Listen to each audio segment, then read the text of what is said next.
नमस्कार, मैं आप लोगों का हार्दिक अभिनंदन करता हूं अपने trader by stock market YouTube channel में। जो लोग फर्स्ट विजिट करें, सब्सक्राइब, बेल आइकन ऑल जरूर सेलेक्ट कर लीजिए। चलिए थोड़ा सा गोल्ड पे डिस्कशन करते हैं। उससे पहले अपना टेलीग्राम है तो टेलीग्राम को जरूर सब्सक्राइब कर लीजिए, ठीक है। ये टेलीग्राम है ना, तो जैसा भी रहता है हम अपना आपको बतला देते हैं। और अभी हम डिस्कस करते हैं। देखिए गोल्ड में अभी जो गोल्ड का फ्यूचर है वो नीचे आता हुआ दिखा है, ठीक है। तो ये देखिए गोल्ड का फ्यूचर 30-35 पे चल रहा है। जब हम लोग का था तो वहाँ ज़्यादा पे चल रहा था, तो ठीक है, स्वाभाविक है थोड़ा सा गोल्ड नीचे आया है।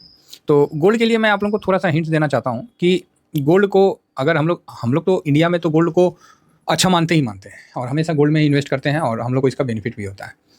क्योंकि हम लोग का जो ये जो गोल्ड का चार्ट दिख रहा है ये डॉलर का दिख रहा है, रुपया का देखिएगा तो एक अलग दिखेगा, है ना। रुपया में हमेशा आपको बढ़ता हुआ दिखेगा, तो ये एडवांटेज हम लोग को मिल जाता है। एग्जाम्पल के लिए हम लोग इसको लगा देते हैं, किसको, गोल्ड बीज को लगाते हैं, क्योंकि गोल्ड को हम लोग गोल्ड बीज के से करते हैं। अभी तो सॉवरेन गोल्ड बॉन्ड वगैरह वगैरह कई आ गए हैं, है ना। तो ये है, ठीक है। तो यहाँ क्या है कि गोल्ड जो डॉलर में है उसमें आपको दिखेगा कि कुछ बड़े लेवल में वो बहुत शांत हो जाता है। ये तो जो गोल्ड का जो साइडवेज है, ये जब डॉलर को, ये उस समय का पीरियड है जब 80 के पास, 79-80 के आसपास जब गोल्ड और डॉलर को अलग अलग सेपरेट किया गया, तो उस समय जो गोल्ड ने तेज़ी दिखाया, उस तेज़ी को क्रॉस करने में डॉलर में उसको 2008 का मंदी और 9 का वहाँ तक का समय इंतजार करना पड़ा। मतलब 20 साल 28 साल का समय इंतजार करना पड़ा था उस समय। हालांकि उसके बाद मंदी उंदी आया तो मंदी में फिर देखें गोल्ड तेजी हुआ ही हुआ और उसके बाद फिर अलग सिलसिला चल गया। तो गोल्ड क्या है कि आप मोटा मोटी देखिएगा तो एक कुछ बड़े लेवल पे आके ना गोल्ड थोड़ा वेट करता है। जिस तरह यही एक लेवल है जिसमें मैं आप लोगों को थोड़ा सा बताना चाहूँगा कि जिस तरह मान लीजिए गोल्ड थोड़ा सा और पीछे करना पड़ेगा, मैक्सिमम लगाते हैं, तो यहाँ देखिएगा कुछ एक लेवल आता है जहाँ पर ही गोल्ड को रुकना पड़ता है।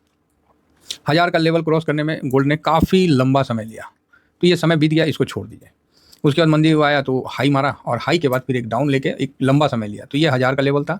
उसके बाद 2000 का लेवल को क्रॉस करने में गोल्ड ने मोटा मोटी 10 से 12 साल लिया और तब जाके 2000 डॉलर में बात कर रहा हूँ, ये लेवल को क्रॉस किया 2000 का लेवल का, और अभी 3000 का लेवल पे एकदम आ गया। आप हर बार की तरह देखिएगा कि काफ़ी फास्ट होके आता है गोल्ड में। ये देखिए ऐसे आ गया, अब यहाँ पर क्या है, प्रॉफिट बुकिंग हो जाएगा, फिर साइडवेज हो जाएगा और फिर लंबा समय थोड़ा सा लेगा। उसी तरह यहाँ भी देखिए 2000 से जब ऊपर निकला तो 3000 पे एकदम से खड़ा होकर रिटर्न आपको दे दिया। तो यहाँ पर ही हम लोग 3100 पे जितना है स्विंग करने वाले स्विंग भी किए हैं और वेट भी कर रहे हैं यहाँ पर ही कि जो भी होगा हम लोग गोल्ड के माध्यम से मंदी का तोड़ निकालेंगे। और वास्तविकता यही है कि गोल्ड का जो तोड़ है ना, मतलब मंदी का जो तोड़ है, कहीं ना कहीं आप गोल्ड के माध्यम से ही निकाल पाइएगा, नहीं तो और कोई उपाय नहीं है। आप जिस तरह मार्केट में हैं और यहाँ पर इतनी मतलब अव्यवस्था फैली हुई है, इतना अशांति है, तो यहाँ पर जो तोड़ निकलेगा वो गोल्ड ही निकालेगा, और तो सब मुश्किल है किसी और एसेट में आपको उतना भरोसा करके, ठीक है। तो ये देखिए बहुत फास्ट से तेज़ी दिया है। तो यहाँ मतलब ये जो मैं व्यू बता रहा हूँ थोड़ा लंबा व्यू बता रहा हूँ, ऐसा नहीं है कि मतलब कल का है। तो ये आप समझ गए कि भाई ये ऐसा डॉलर में चलता है।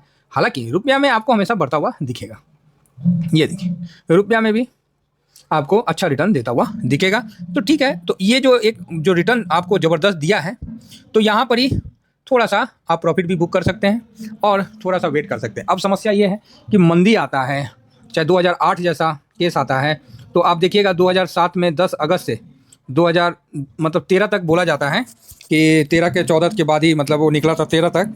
तो गोल्ड क्या है कि 12 तक आपको ज़बरदस्त रिटर्न बना के दिया था। ये देखिए इस समय मार्केट कुछ नहीं दिया था और गोल्ड ने आपको 2007 जून से ये 2000 अक्टूबर तक मतलब 5 साल में आपको 235% का मतलब रिटर्न बना के दिया था। अब ये एक एनुअल कंपाउंडिंग ठीक है, उसकी CGR वो सही है, वो सब हम एग्री करते हैं, लेकिन यहाँ दिख रहा ना इतना दिया था, इतना आपको उस समय निफ्टी ने नहीं दिया था।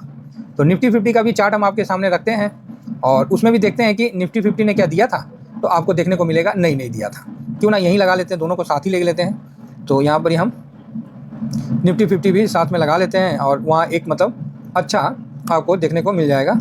कंपेयर के लिए निफ्टी 50 ले लेते हैं, निफ्टी 50। तो निफ्टी 50 कहाँ गया, निफ्टी 50 ये देखिए ये लग गया, ठीक है। और मैक्सिमम दोनों को लगा देते हैं तो आपको सामने आ जाएगा, लेकिन मैक्सिमम लगा के देख नहीं सकते हैं, तो इसलिए निफ्टी 50 को कैंसिल, निफ्टी 20 लगा देते हैं, निफ्टी 20 लगा देते हैं। तो निफ्टी 20 भी पुराना है तो थोड़ा सा दिक्कत कर रहा है। तो यहाँ आप देख सकते हैं कि जो हमने अभी दिखाया था 2007 का अगस्त से, तो आप देखिए अगस्त में मार्केट कहाँ था, अगस्त में मार्केट आपको यहाँ पर था, ठीक है, 4000 का था।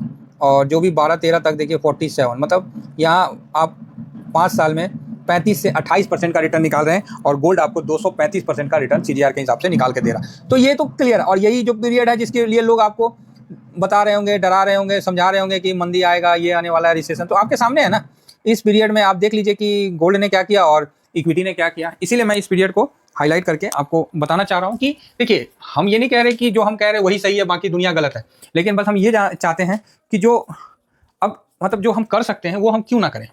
तो और हम लोग अच्छी स्थिति में भी बैठे हुए हैं, तो इसका भी हम लोग को बेनिफिट है। क्या हम लोग अच्छी स्थिति में बैठे हुए हैं, हम लोग के पास गोल्ड ऑलरेडी है जो कि 28-30% का रिटर्न दे रहा है।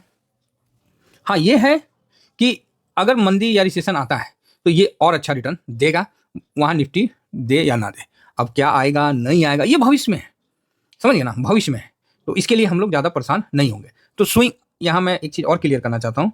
देखिए, स्विंग में था साहब, सब में तो प्रॉफिट बुक कर लिया ना, अब लॉन्ग टर्म में जो दे रहा है उसका हम दुश्मन क्यों बने।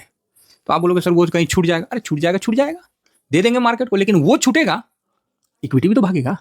तो आप बोलोगे हाँ ये भी बात है। और एक अच्छी बात, यूएस का 10 ईयर बॉन्ड यील्ड जबरदस्त गिरा है, 4.21 के पास आ गया। और जिस तरह अभी भी 4.21 पे रहेगा ना, इंडिया में FIS का एंट्री 4 आ गया ना, 21 पे था अभी 2 दिन पहले, अभी 4 आ गया। ये भाई साहब 3 से भी नीचे जाना चाहिए, तब पैसा निकलेगा। 7 ट्रिलियन वॉरेन बफेट साहब बॉन्ड में डाल के बैठे हुए हैं, तभी ना बोल रहे हैं कि मंदी आएगा, चाहे जो भी आएगा, गिरावट की बातें कर रहे हैं, क्योंकि जानते हैं कि मेरा बात दुनिया सुनता है। बॉन्ड में डाल के बैठे हैं, जहाँ ये 3% गिरा ना भाई साहब, तिल मिला जाएंगे, फिर ना वो पैसा निकलेगा और फिर इमर्जिंग मार्केट की तरफ आगे बढ़ेगा। और फिर आपको, हालांकि उस सबसे पहले तो गोल्ड सोवरेन बॉन्ड में जाएगा इंडिया का, उसके बाद ये फिर जाएगा कहाँ, समझ गए, इक्विटी मार्केट में जाएगा। तो इसका और नीचे आना इमर्जिंग मार्केट के लिए अच्छा है, ठीक है। तो कुल मिला के ये सब बातें हैं। अब आपका अगला क्वेश्चन रहेगा, सर तो हम लोग क्या करें गोल्ड में। भाई साहब देखिए, अगर आपका स्विंग करना है, आपको लगता है कि मेरा पूरा प्रॉफिट खत्म हो जाएगा, आप प्रॉफिट बुक कर सकते हो, क्लियर बात है, बुक कर सकते हो। और नहीं तो मेरे पास जो प्रॉफिट है, देखिए सर, यहाँ प्रॉफिट बनाने के लिए हमने कोई ऐसा नहीं है कि कोई जाके बहुत ज़्यादा फिजिकल मेहनत किया, हम लोगों ने मेंटली मेहनत किया है। तो ठीक है, कोई नहीं, अब जितना गिरेगा देख लेंगे। फिलहाल हम गोल्ड पे कोई भी लॉट लगाने से बचेंगे। मैं देखिए बिल्कुल क्लियर बता रहा हूँ सर, इसमें मतलब कोई भी मतलब डाउट नहीं है, किसी प्रकार की कोई शंका नहीं है, कुछ नहीं है कि हम मतलब इस पर अभी हम कोई भी लॉट लगाने से बचेंगे, पहला बात, क्योंकि हम लोग का ऑलरेडी लॉन्ग टर्म में है, लॉन्ग टर्म में है ये, तो हम लोग का पोजीशन तो ऑलरेडी है, और वो 28 से 30% प्रॉफिट पे भी हम लोग बैठे हुए हैं। लेकिन हम लोग यहाँ भाई साहब शांत रहेंगे और कोई पैसा इधर अभी इन्वेस्ट नहीं करेंगे, क्योंकि अगर यहाँ 2 सिनारियो आता है, या तो मंदी आ जाए या रिसेशन आ जाए, इक्विटी मार्केट और धाराशायी हो, तो गोल्ड तो ऊपर जाएगा ही जाएगा। हो सके तो 4000 का लेवल की तरफ भी आगे बढ़ जाए, अभी 3000 है, 4000 की तरफ भी बढ़ जाए, क्योंकि डॉलर का डॉलराइजेशन भी हो रहा है ना। तो एक तो डर है, तो हम सेफ्टी पर्पस में हम अपने पोर्टफोलियो को कि उतना लगा के हेज भी कर रखे हैं, पहली बात। दूसरा बात, सर अगर मान लीजिए यहाँ से रिटर्न नहीं देगा, भैया हेज किया हुआ है, घर के चारों तरफ दीवार लगाया जाता है, बाउंड्री मारा जाता है, क्या उससे रिटर्न आता है? नहीं, सेफ्टी आता है, ठीक है। तो वही चीज़ है। तो गोल्ड जो हम लोग का पोर्टफोलियो में, वो कहीं ना कहीं हमारे पोर्टफोलियो को बैलेंस करने के लिए सही है। तो यहाँ हम थोड़ा सा फ्रेश बाइंग से बचेंगे, और जो पुराना बाइंग है उसमें हम पैनिक ना होंगे, उसको जाने देंगे, समझ रहे, होल्ड में जाने देंगे, समझेंगे कि ये मेरा डेड है और मेरा पोर्टफोलियो को मजबूत रखेगा। कितना गिरेगा गोल्ड और, ठीक है। हाँ, अगर इक्विटी भाग गया तो बढ़िया है, यहाँ आपको पैसा उधर से बन जाएगा, क्लियर है। तो बिल्कुल यहाँ बड़ा पैसा इस लेवल पे मत लगाइए। अगर किसी को लगाना है तो 72 के लेवल आने दीजिए, और 72 के बाद 67 पे थोड़ा पैसा करके आप हल्का हल्का करके अपना लॉट बना के रखिए। ये समझिए कि आपको अपना पोर्टफोलियो को हेज करने के हिसाब से बनाना है, ये मान के चलिए, तभी आप मार्केट में रुक पाइएगा, नहीं तो पैनिक में आप गलत डिसीजन ले लीजिएगा। फिलहाल इतना ही कहकर अपनी वाणी को विराम देता हूँ। Thank you very much. जय हिंद, जय भारत।